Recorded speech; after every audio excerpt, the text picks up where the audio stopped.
तो आज बेटा हम स्टार्ट करने वाले हैं स्टेट्स ऑफ मैटर। ठीक है, today we are going to start states of matter. बिल्कुल न्यू चैप्टर है, फ्रेश चैप्टर है। और आपका जो एग्जाम का जो कोर्स है वो चैप्टर नंबर 1 से लेकर मोर कॉन्सेप्ट से लेकर बेटा अप टू केमिकल बॉन्डिंग है। तो प्लीज़ अब go through all the sections जो आपने पढ़ लिए हैं। एनसीईआरटी को अच्छी तरह रिवाइज करना, जो मैंने क्लास में पढ़ा है उसको अच्छी तरह रिवाइज करना। ठीक है, क्वेश्चन आपके बोर्ड के पेपर होने वाले हैं, बोर्ड का यूनिट टेस्ट है तो उसके अकॉर्डिंगली पेपर मैंने सेट कर दिया है। तो प्लीज़ मेक श्योर कि सारा कुछ अच्छे से रिवाइज कर लेना। ठीक है, तो बेटा अब आते हैं स्टेट्स मैटर की तरफ। जो हमें देखना है इस सेक्शन में डेट इज गैसेस स्टेट देखना है, गैसियस स्टेट देखना है। ठीक है, गैसेस स्टेट देखना है। तो पहले बेटा गैसेस स्टेट देखेंगे, फिर बेटा सॉलिड स्टेट की बात क्लास 12th में करनी है, और लिक्विड स्टेट की बात बेटा हमें क्लास 12th में ही करनी है। तो सिर्फ हमें बेटा सिर्फ अभी एक ही स्टेट देखना है, that is the gases state. जो जनरल बेटा होता है कि आपके 3 फेजेस होते हैं, सॉलिड, लिक्विड और गैस होते हैं बेटा। ये 3 कॉमन फेजेस हैं। ठीक है, अब देखो बेटा सॉलिड लिक्विड गैस में बेसिक डिफरेंस क्या है अगर आप देखोगे। तो अगर आप सॉलिड लिक्विड गैस की बात करो, ये आपने क्लास 9th में पढ़ा है।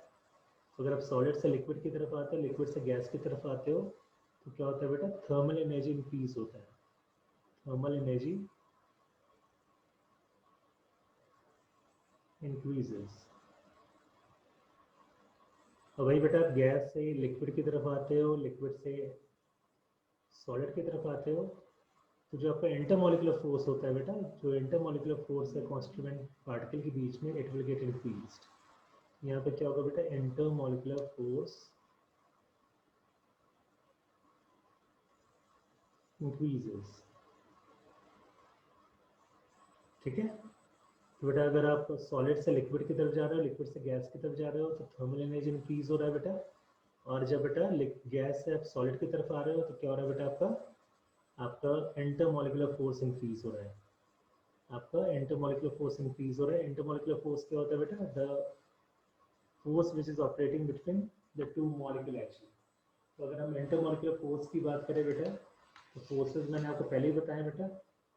ठीक है, इंटरमोलिकुलर फोर्स की बात करें तो इंटरमोलिकुलर फोर्स क्या क्या हो सकता है। इंटरमोलिकुलर फोर्स है जो मॉलिक्यूल को होल्ड करके रखते हैं। तो अगर हम इंटरमोलिकुलर फोर्सेस की बात करें, इंटरमोलिकुलर फोर्सेस की बात करें तो क्या क्या हो जाएगा बेटा आपका, इंटरमोलिकुलर फोर्सेस में आपका ion dipole interaction, ion ion interaction, सारे बेटा क्या है आपके इंटरमोलिकुलर फोर्स की बात करती है बेटा। तो पहले हम आते हैं बेटा इंटरमोलिकुलर फोर्स में जो फर्स्ट पार्ट है that is dispersion force. Dispersion force ये हमने केमिकल बॉन्डिंग में देखा है, डिस्पर्शन फोर्स। और इससे बेटा हम लंडन फोर्स भी कहते हैं, लंडन फोर्स कहते हैं। एक तो ये इंटरमोलिकुलर फोर्स हो सकता है बेटा। सेकंड क्या होता है बेटा आपका, डाइपोल डाइपोल फोर्सेस होते हैं। डाइपोल डाइपोल फोर्सेस जो कि दो डाइपोल के बीच में ऑपरेट होता है, डाइपोल डाइपोल फोर्सेस हो सकते हैं। थर्ड क्या होता है बेटा आपका, dipole induce dipole forces, dipole induced dipole forces, dipole induced dipole forces. तो ये सारे बेटा क्या बेटा इंटरमोलिकुलर फोर्स की कैटेगरी है। और आपको याद होगा बेटा कि हमने डिस्पर्शन फोर्स या लंडन फोर्स की बात किसमें की थी बेटा, in case of non polar molecules. In case of non polar molecules. Non polar molecules क्या होते थे बेटा, जहाँ पर नेट डाइपोल मोमेंट जीरो होता था। तो अगर आपके पास नॉन पोलर मॉलिक्यूल है, नॉन पोलर मॉलिक्यूल का क्या प्रॉपर्टी होता है, जो आपका नेट डाइपोल मोमेंट है वो क्या होगा, it is equal to zero. Net dipole moment would be equal to zero. तो अगर बेटा आप नॉन पोलर मॉलिक्यूल्स की बात कर रहे हो, तो उस केस में बेटा हमें क्या देखना होगा, we have to look for dispersion forces और लंडन फोर्सेस बेसिकली। और ये जो डिस्पर्शन लंडन फोर्सेस है, it arise due to London forces arise due to the non-uniform distribution of non-uniform distribution of electron cloud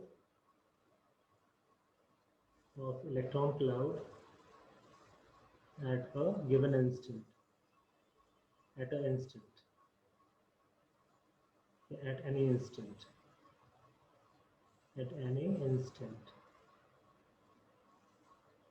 तो ये क्या करेगा बेटा, this will give rise to instantaneous dipole. This will give rise to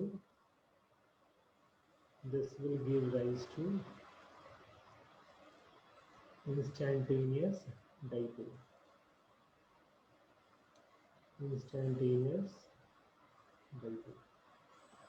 ठीक है बेटा, तो यहाँ पे जो डाइपोल क्रिएट होगा, it is not a permanent dipole because the molecule is non polar and because it has got net dipole moment is 0. तो बेटा यहाँ पे जो होगा, because of the non distribution of electron cloud, यहाँ पे instantaneous dipole create होगा बेटा, and that instantaneous dipole would induce dipole in the neighbouring molecule actually, या नेबरिंग एटम्स में वो बेटा डाइपोल को इंड्यूस करेगा बेटा. ये जो आपका लंदन फोर्स या जो डिस्पर्शन फोर्स होता है बेटा, ये सबसे वीक फोर्स होता है. ठीक है, और डाइपोल फोर्सेस की बात बेटा हमने किस कंटेक्स्ट में की थी, आपको याद होगा. डाइपोल फोर्स बेटा हमने वहाँ पे बात की थी जहाँ पर डाइपोल्स क्रिएट हो रहे थे, लाइक वाटर मॉलिक्यूल के अंदर.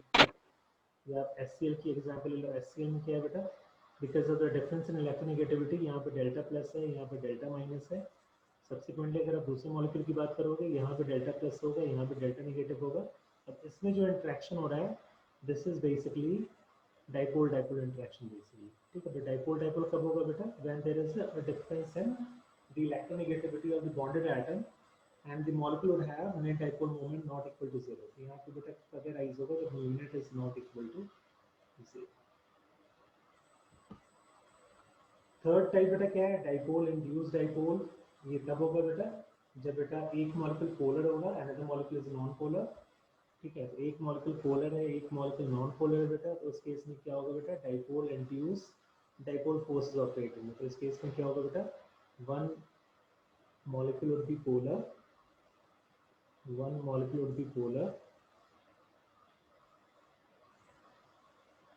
and another molecule would be non-polar.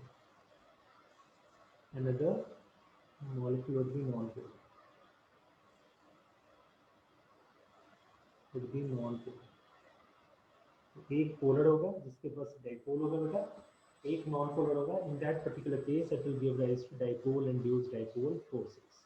जैसे मान लो कि अपने आयोडीन को I2 को HCl बना लो. ठीक है, I2 हो गया, HCl हो गया, तो बेटा I2 नॉन पोलर हो गया, HCl क्या हो गया, पोलर हो गया. ठीक है, डाइपोल फोर्सेस हमने बहुत सारे एग्जांपल लिए. डाइपोल फोर्सेस में बेटा हाइड्रोजन बॉन्ड भी आ जाता है. हाइड्रोजन बॉन्डिंग की बात हमने डिटेल में की है, जहाँ पर intermolecular hydrogen bonding and intramolecular hydrogen bonding की पॉसिबिलिटी होती है. हाइड्रोजन बॉन्डिंग किसके डोमेन में आ जाएगा, it comes under the domain of dipole interaction.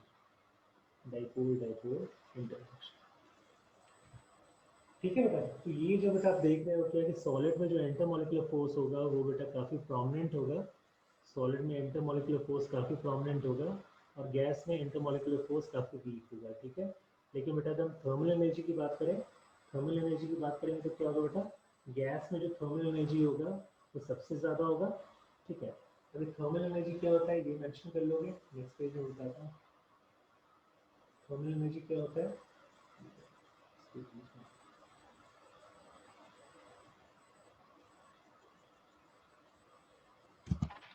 हट मेरा कपड़ा ले लो.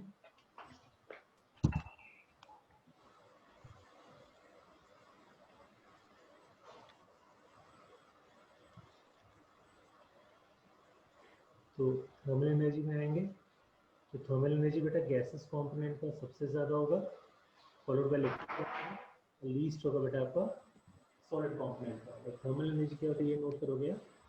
It is the energy for body arising by energy of a body. It is the energy of a body arising from the motion of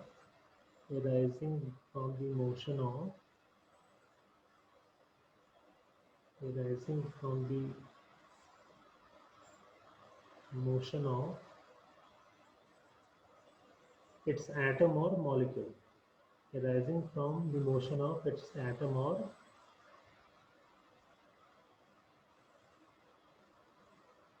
its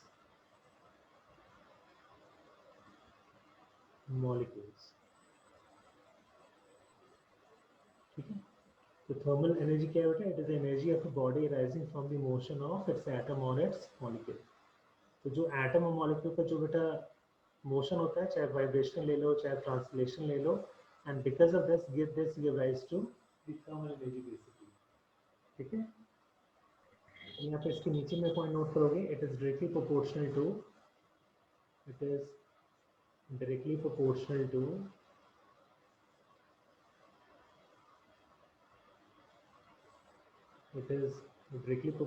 to the temperature of the substance. It is directly proportional to the temperature of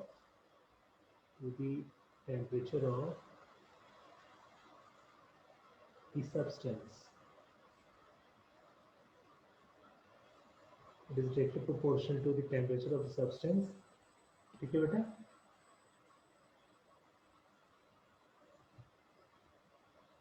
third point note कर लोगे बेटा, it is a measure of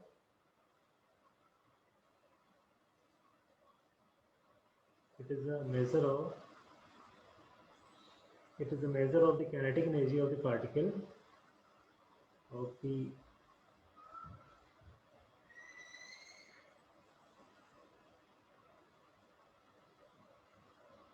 kinetic energy of the particles. It is a measure of the kinetic energy of the particles of matter,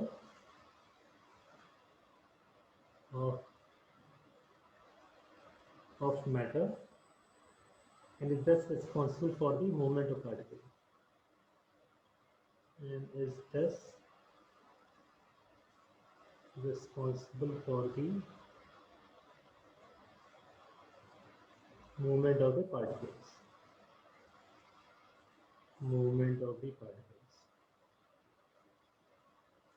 ये सारे crucial point हो गए बेटा regarding thermal energy.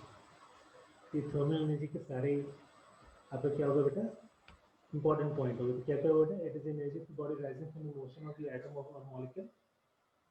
ठीक है, और ये जो थर्मल एनर्जी होता है, जो सबसे क्रूशियल पॉइंट है, thermal energy is directly proportional to the temperature of the substance. जो आपका थर्मल एनर्जी होता है, it is directly proportional to the temperature of the substance. जितना टेम्परेचर बढ़ाओगे बेटा उतना ही क्या होगा बेटा? थर्मल एनर्जी ज़्यादा होगी, temperature of the substance.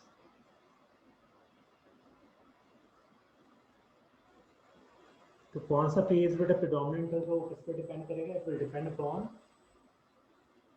The intermolecular force and thermal energy. जो आपका इंटरमॉलिक्यूलर फोर्स होगा बेटा और जो थर्मल एनर्जी होगा, it will decide the state of matter. Intermolecular force and thermal energy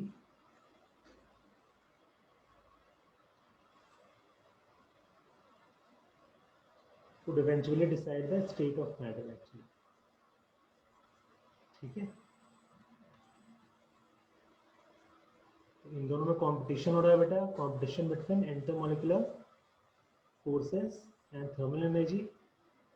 जो ज़्यादा प्रोडोमिनेंट होगा बेटा उसी के अकॉर्डिंगली बेटा स्टेट आपका डिसाइड होगा। जहाँ पे इंटरमॉलिक्यूलर फोर्स ज़्यादा प्रोडोमिनेंट होगा वहाँ पर सॉलिड स्टेट होगा बेटा। अगर थर्मल एनर्जी ज़्यादा प्रोडोमिनेंट है तो आपका गैस स्टेट होगा। तो ये जो स्टेट्स ऑफ मैटर है, it is because of the competition between intermolecular forces and thermal energy actually. जो ज़्यादा प्रेडोमिनेंट होगा उसके अकॉर्डिंगली बेटा आपका स्टेट डिफाइन होगा। तो आई होप यार ये थियरी पार्ट क्लियर होगा। जो मैंने यहाँ पे लिखा था कि इंटरमॉलिक्यूलर फोर्स आपको सॉलिड के लिए सबसे मैक्सिमम है बेटा, और थर्मल एनर्जी बेटा क्या है बेटा? सबसे मैक्सिमम किसके लिए है बेटा?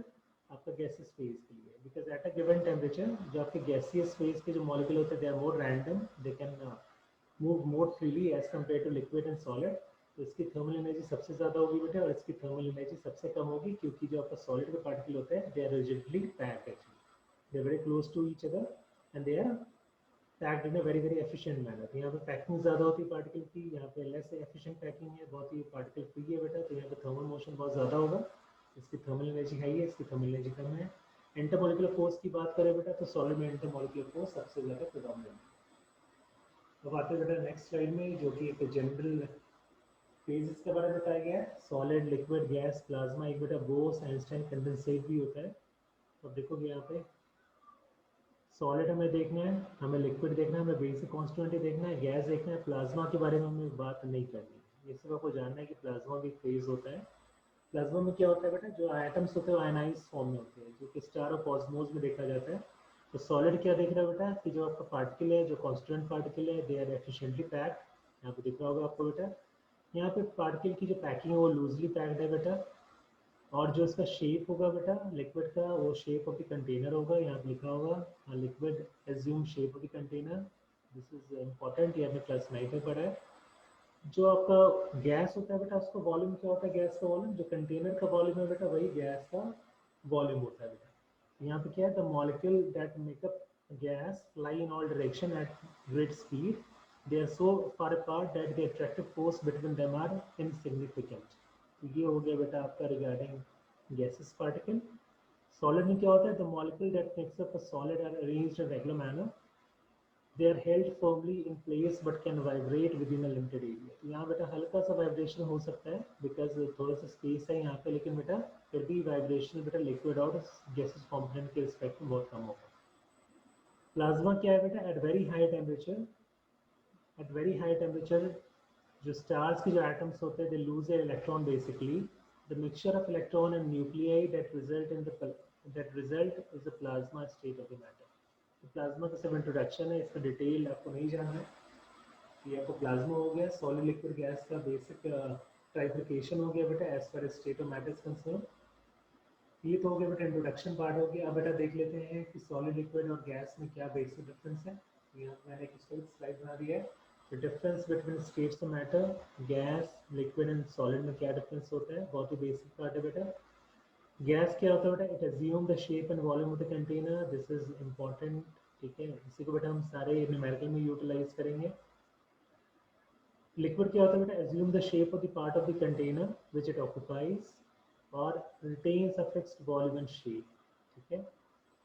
Particles cannot move past one another, particle can move slide past one another बेटा, और यहाँ पे देखिए particle can move past one another, particle can move slide past one another and rigid particles locked into place। Third क्या बेटा, compressible होता है, मतलब क्या आप गैस के पार्टिकल को आप कंप्रेस कर सकते हो। अगर ये गैसेस कंपार्टमेंट में बेटा आपने डाला क्या गैस को, आप उसको कंप्रेस करके पार्टिकल को पास ला सकते हो, तो गैस के पार्टिकल को कंप्रेस कर सकते हो। लिक्विड बेटा it is not easily compressible, आप लिक्विड को इजीली दबा नहीं सकते, प्रेस नहीं कर सकते। और ये जो आपका सॉलिड होता है it is not at all compressible, ठीक है।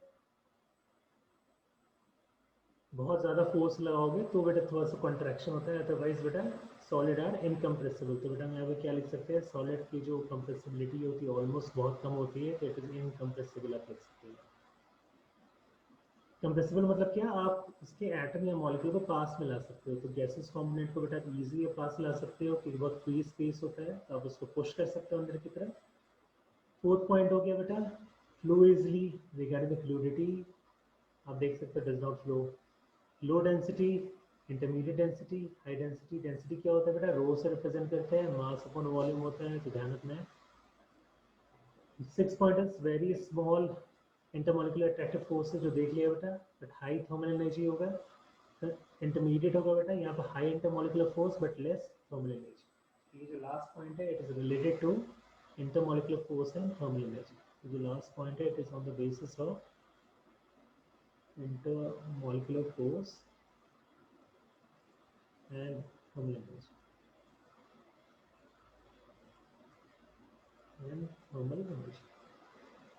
बेटा हमें इस पर फोकस करना है, तो आपको गैस की जो प्रॉपर्टीज है उनको देखना है।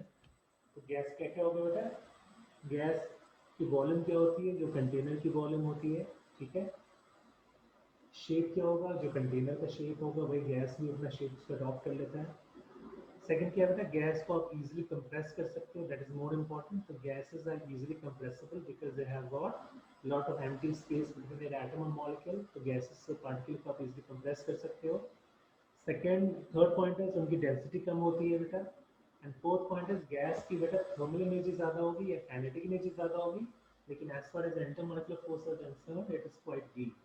तो इंटरमॉलिक्यूलर फोर्स वीक होता है, थर्मल एनर्जी ज़्यादा होता है, gas are more compressible as compare to other states of matter. ठीक है, गैस की डेंसिटी कम होगी। तो these are important point regarding gases component. हम बेटा गैस पे फोकस करेंगे। अब जो नेक्स्ट स्लाइड है it is absolutely based on the gases property. देखोगे आप गैसेस स्टेट की बात कर रहे हैं बेटा, तो गैस के पास क्या क्या इंपॉर्टेंट प्रॉपर्टीज हो गए बेटा। एक तो गैस के पास मास होगा, वॉल्यूम होगा, एट अ गिवन टेम्परेचर होगा और प्रेशर होगा। तो क्या क्या हो गया बेटा, मास हो गया गैस के पास, वॉल्यूम हो गया, टेम्परेचर हो गया और प्रेशर हो गया। ठीक है, देखो बेटा मास क्या होगा, mass it is equal two moles into molecular mass, क्योंकि आपको मैंने बता रखा है नंबर ऑफ मोल्स क्या होते हैं, number of moles is given mass upon molar mass होता है बेटा, given mass upon molar mass. तो अगर हम मोल्स को मोलर मास से मल्टीप्लाई कर दोगे वो आता है गिवन मास। तो मास जब भी निकालना हो तब आपको क्या करना है, मोल्स को मॉलिक्यूलर मास से मल्टीप्लाई करना है। वॉल्यूम ऑफ द गैस क्या है बेटा, जो कंटेनर का वॉल्यूम होता है बेटा। यहाँ पे कुछ इंपॉर्टेंट कन्वर्जन्स याद रखने, मैं बार बार रिपीट करता हूँ। अगर आपके पास 10 सेंटीमीटर का क्यूब है वॉल्यूम के रिस्पेक्ट में, अगर 10 सेंटीमीटर का क्यूब है बेटा तो इसकी कैपेसिटी कितनी होगी, 1 लीटर होगी। अगर आपको इतना याद है बेटा, आप सारे कन्वर्जन्स कर लोगे तो 1000 centimetre cube response to 1 litre. तो 1000 सेंटीमीटर क्यूब में क्या होगा बेटा, 1 लीटर कैपेसिटी होती है, ध्यान देना है बेटा। तो अगर मैं कह दूँ क्या कि 1 डीएम क्यूब में कितने लीटर्स होंगे बेटा, तो मिली सेंटी डेसीमीटर होता है। तो 10 सेंटीमीटर कॉरस्पॉन्ड्स टू 1 डेसीमीटर। तो 1 DM into 1 DM into 1 DM it is equal to 1 litre हो गया बेटा। दैट मीन्स व्हाट, कि आप यहाँ पे क्या लिख सकते हो कि 1 डेसीमीटर क्यूब जो होता है it is equal to 1 litre. तो 1 DM cube it is equal to 1 litre. ये कन्वर्जन्स बहुत सिंपल दिख रहे हैं बेटा, लेकिन अगर आपको पता नहीं होगा तो ये आपकी हेडेक हो सकता है। आपको ये सब कन्वर्जन याद रखना है कि 1 डीएम क्यूब में बेटा 1 लीटर होता है। सबसे इंपॉर्टेंट पार्ट क्या है जो मैं याद रखता हूँ वो आप याद रखो कि अगर आपके पास 10 सेंटीमीटर का एक क्यूब है बेटा, अगर आपके पास एक 10 सेंटीमीटर का क्यूब है तो उसकी कैपेसिटी कितनी होगी। अगर 10 सेंटीमीटर का क्यूब है तो उसकी कैपेसिटी क्या होगी, 1 लीटर होगी। You have got a 10 centimetre cube. ठीक है, अगर 10 सेंटीमीटर का क्यूब है, 10 सेंटीमीटर क्यूब मतलब क्या होगी, लेंथ विथ हाइट 10 सेंटीमीटर होगी, तो इसकी वॉल्यूम क्या होगी बेटा, 1 लीटर। ये सबसे इंपॉर्टेंट बात है। तो अगर आपको ये याद है आप सारे कन्वर्जन्स कर सकते हो। मैंने कह दिया क्या कि 1 लीटर में कितने मीटर क्यूब होंगे, आप ये भी निकाल लोगे। सपोज दैट मैं कह रहा हूँ क्या कि 1 लीटर में आपको मैंने कन्वर्जन दिया कि 1 लीटर में कितने मीटर क्यूब होंगे, कैसे निकालोगे। यहाँ पे आ जाएंगे फर्स्ट वाले में बेटा मीटर क्यूब, तो सेंटीमीटर को मीटर में कन्वर्ट कर लेंगे, 10/100 हो जाएगा। 10/100 10/100 निकाल लेंगे, तो क्या हो जाएगा 1 लीटर में कितने सेंटीमीटर क्यूब हो जाएंगे, 10/100। 10/100 means 10 to the power -3 metre cube. अगर मैं कह दूँ क्या कि 1 मीटर क्यूब में कितने लीटर्स हो जाएंगे, 1 मीटर क्यूब में कितने लीटर्स होंगे, कितने लीटर्स होंगे, कैसे निकालोगे, सेम थिंग करना है। ठीक है, 1 मीटर क्यूब में कितने लीटर्स होंगे जल्दी निकाल के बताओ। तो हमें पता है कि 1000 centimetre cube response to 1 litre, 1000 centimetre cube response to 1 litre. That is for 10 centimetre into 10 centimetre into 10 centimetre it is equal to 1 litre. तो मीटर में कन्वर्ट कर लोगे तो 1/10/100, 10/100 10/100। ठीक है बेटा, तो क्या हो जाएगा बेटा 1 metre cube it is equal to 1000 litres. 1 metre cube का अगर आपके पास क्यूब है बेटा, 1 मीटर क्यूब का अगर एक क्यूब है बेटा, ठीक है, तो उसकी वॉल्यूम कैपेसिटी कितनी होगी बेटा, 1000 लीटर्स होगी। ठीक है, तो ये वॉल्यूम के कंटेक्स्ट में बेटा ये सारे कन्वर्जन्स आपको पता होने चाहिए, क्योंकि आपको इसी के टर्म्स में एग्जाम में मिलेगा। न्यूमेरिकल के प्रॉब्लम देखोगे आप। टेम्परेचर को बेटा हम केल्विन में रिप्रेजेंट करते हुए हम आएंगे ऐसा यूनिट में। टेम्परेचर को बेटा हम जनरली हम केल्विन में रिप्रेजेंट करते हैं। तो टेम्परेचर केल्विन में रिप्रेजेंट होगा और जो काइनेटिक एनर्जी होता है बेटा it is directly proportional to the temperature of the gas. यहाँ पे दे भी रखा है जो काइनेटिक एनर्जी होगा बेटा टेम्परेचर का डायरेक्टली प्रोपोर्शनल होता है। ऐसा क्यों होता है? क्योंकि काइनेटिक एनर्जी क्या है बेटा आपका हाफ एम वी स्क्वायर है, हाफ एम वी स्क्वायर। तो अगर आप टेम्परेचर रेज करते हो तो वेलोसिटी इंक्रीज होगा, वेलोसिटी इंक्रीज होगा तो बेटा काइनेटिक एनर्जी भी आपका इंक्रीज होगा। प्रेशर क्या होता है बेटा? Pressure of the gas is defined as the force which a gaseous particle is exerting on the surface per unit area। ठीक है बेटा, तो ये क्या होता है? प्रेशर क्या होता है बेटा? फोर्स पर यूनिट एरिया होता है, ये याद रखना है। क्या होता है? Pressure it is equal to force per unit area. ठीक है, अब देखो बेटा यहाँ पर हमने एक डेरिवेशन किया है, ये बहुत इंपॉर्टेंट है। जहाँ पर हमने क्या निकाला है? हमने निकाला है कि जो प्रेशर होता है, प्रेशर जो होता है it is equal to rho g h होता है, रो जी एच। रो क्या होता है बेटा? डेंसिटी होता है। जी आपको पता होगा बेटा एक्सेलरेशन ड्यू टू ग्रेविटी होता है। और एच क्या है बेटा? हाइट है बेटा। तो पी क्या होता है? P it is equal to rho g h. कैसे डिफाइन किया, कैसे डेरिवेशन किया? बहुत ही आसान सा है, अपने फिजिक्स में पढ़ा भी होगा। प्रेशर होता है बेटा फोर्स अपॉन एरिया। फोर्स क्या होता है बेटा? Force it is equal to m g होता है, mass into acceleration due to gravity. तो प्रेशर क्या हो गया? एम जी अपॉन एरिया हो गया बेटा, हो जाएगा एम जी इंटू एरिया। आप क्या लिख सकते हो बेटा? एरिया को क्या लिख सकते हो बेटा? एरिया क्या होता है? तो वॉल्यूम होता है एरिया इंटू हाइट होता है ना। तो आप वॉल्यूम को क्या लिखते हो? Area into height. एरिया क्या लिख सकते हो बेटा? Area is equal to volume upon H.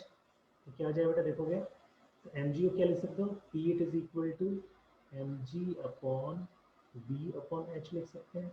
H ऊपर चला गया, एच ऊपर चला गया तो क्या हो जाएगा? M g h upon we.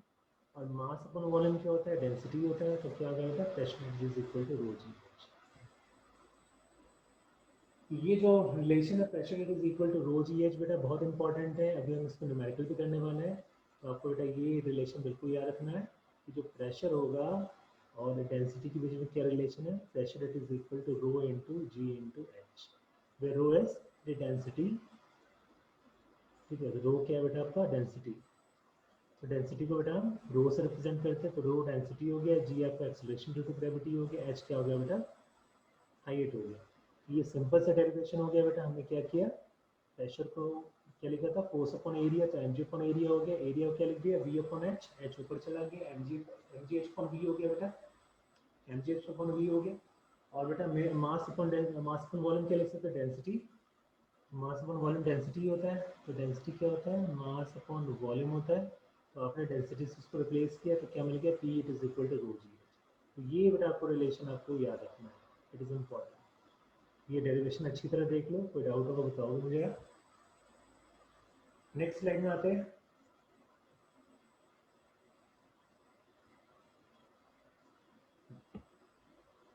जो नेक्स्ट स्लाइड है that is very very important one. ठीक है, नेक्स्ट स्लाइड में आप ये नोट करोगे, कुछ कुछ टर्मिनोलॉजी है यहाँ पे। अब मैंने यहाँ पे टर्म दे रखा है बेटा, गेज प्रेशर दे रखा है। गेज प्रेशर होता है, फ्लूइड मैकेनिक्स में बहुत हम डेलिबरेटली इसको देखते हैं, गेज प्रेशर। और जब फिजिक्स में फ्लूइड मैकेनिक्स पढ़ोगे तो आपको फिर से मिलेगा गेज प्रेशर। ये तो गेज प्रेशर होता है बेटा, एक होता है बेटा एटमॉस्फेरिक प्रेशर होता है, एटमॉस्फेरिक प्रेशर होता है। एक हो गया गेज प्रेशर, एक हो गया एटमॉस्फेरिक प्रेशर, और एक हो गया बेटा एब्सोल्यूट प्रेशर, एब्सोल्यूट प्रेशर। तो ये तीन टर्मिनोलॉजी होती है, नोट करोगे, एक्सप्लेन करो। मैं अटेंडेंस ले लेता हूँ एक बार, भूल जाता हूँ।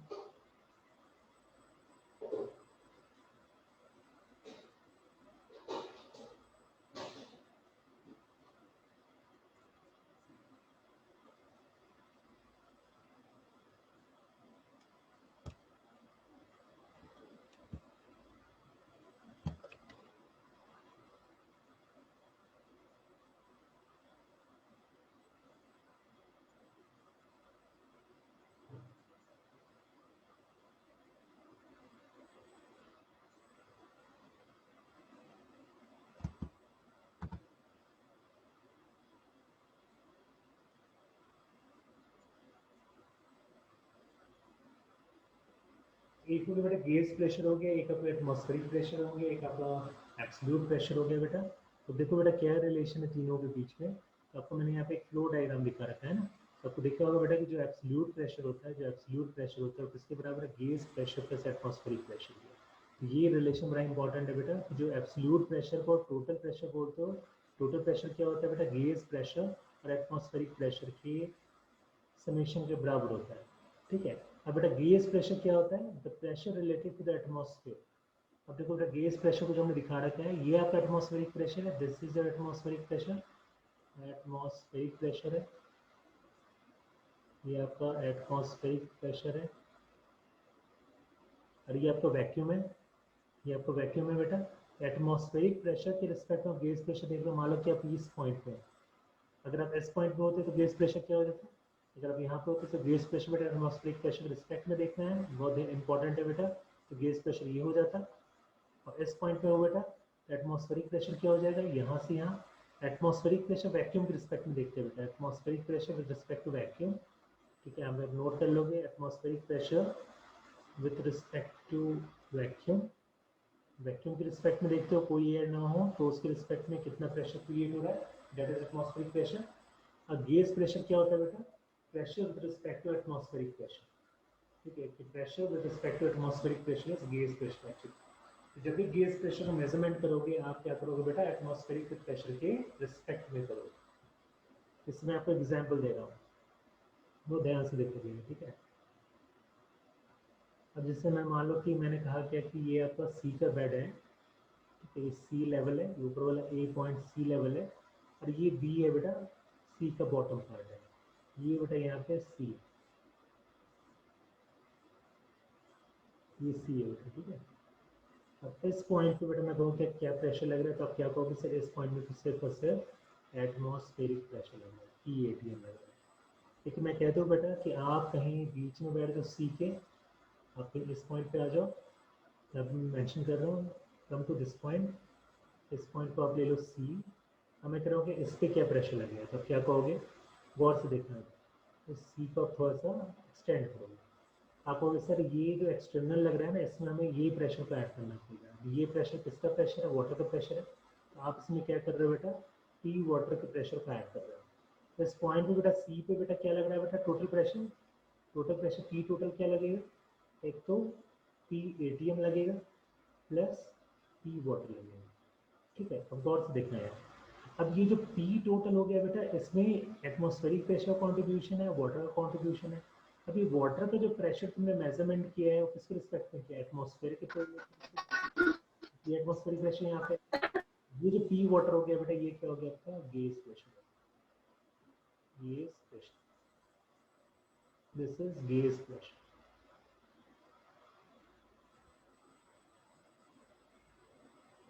ठीक है। और ये P टोटल क्या हो गया बेटा, P टोटल हो गया आपका absolute pressure, P total is your absolute pressure, P total हो गया बेटा आपका एब्सोल्यूट प्रेशर, एब्सोल्यूट प्रेशर, ठीक है।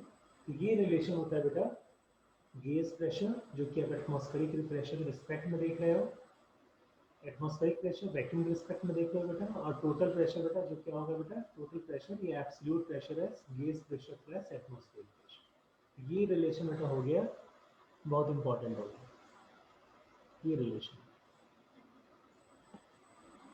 अब इस तीन टर्मिनोलॉजी में कोई डाउट है पूछ लोगे मुझसे। एटमॉस्फेरिक प्रेशर बेटा वैक्यूम के रिस्पेक्ट में, वैक्यूम में क्या होगा, कोई भी एयर नहीं है, कोई भी गैसेस पार्टिकल नहीं है, उसके रिस्पेक्ट में प्रेशर मेजरमेंट कर रहे हो। गेज प्रेशर क्या होगा बेटा, एटमॉस्फेरिक प्रेशर के रिस्पेक्ट में, क्या एटमॉस्फेरिक प्रेशर के रिस्पेक्ट में क्या प्रेशर एक्सर्ट हो रहा है, दैट इज गेज प्रेशर। और गेज प्रेशर एटमॉस्फेरिक प्रेशर को सम अप कर दो, you will get total pressure. तो टोटल प्रेशर क्या हो गया बेटा, या